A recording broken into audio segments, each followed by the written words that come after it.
Bonjour, Pierre Pommier de la société Notox.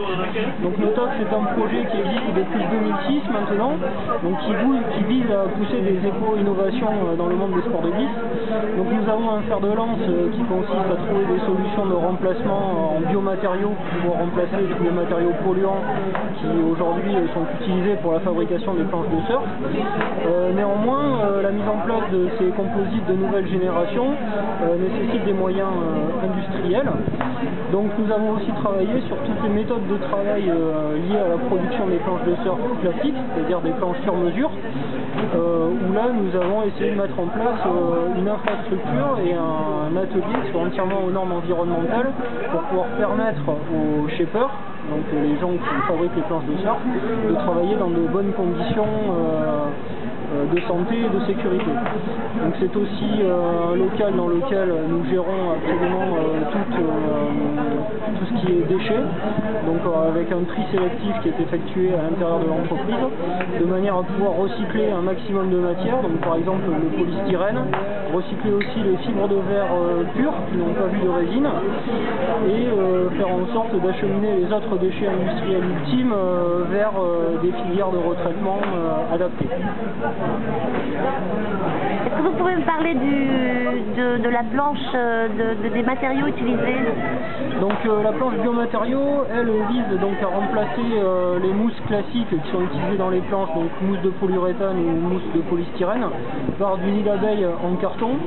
Donc un nid d'abeille un peu spécial avec un craft qui est très pur, qui reçoit un traitement pour le rendre compatible avec l'eau, c'est-à-dire hydrophobe, mais traitement naturel qui conserve le caractère recyclable du carton, ce qui est important pour pouvoir limiter l'impact des déchets de production. Et ensuite, nous avons aussi remplacé donc la fibre de verre par de la fibre de lin, qui est une fibre naturelle qui donne des caractéristiques techniques qui sont très intéressantes, parce que c'est plus léger que le verre et ça a une résistance qui est à peu près comprise entre le verre et le carbone. Et là aussi, c'est un matériau qui, au stade de déchet, ne pose pas de problème particulier pour l'environnement. Et le lin, il se présente sous quelle forme dans le composite? Alors, le lin est utilisé en tissé, donc soit tissé comme un tissu d'ameublement classique, mais qui n'a pas reçu d'opération d'anoblissement. Donc, on est vraiment sur des fibres brutes qui n'ont pas été blanchies. Des fibres longues. Voilà, fibres longues. Et sinon, nous avons aussi commencé à travailler un peu avec des feutres de lin qui sont très très fins, qui eux ont de bonnes caractéristiques techniques en tenue au déchirement et ce genre de choses. Et vous pensez que c'est l'avenir? Typiquement, ce genre de production naturelle peut vraiment peser aussi bien dans le côté écologique que dans le côté technique, parce que ça offre vraiment de très bonnes caractéristiques sur ces deux points. Et je pense effectivement qu'à l'avenir, tous les matériaux cellulosiques vont donner naissance à des composites très performants mécaniquement et qui auront vraiment un impact très très réduit sur l'environnement. Vous travaillez avec des chercheurs?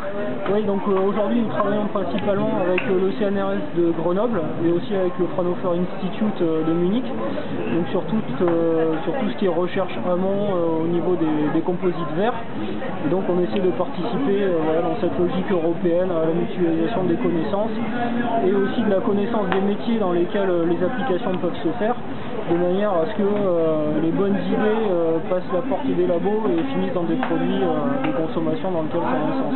Et votre lin, il vient d'où? Il est produit où? Alors le lin aujourd'hui est issu d'une production nord-européenne, donc française, belge et néerlandaise, mais l'unité de tissage est en Belgique, parce qu'aujourd'hui il y a peu de...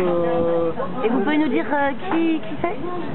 C'est l'Ibeco qui s'occupe de ça, qui travaille aussi d'ailleurs avec l'Ineo, oui. Voilà, qui porte des solutions de pré-imprégnées à base de fibres de lin. Merci.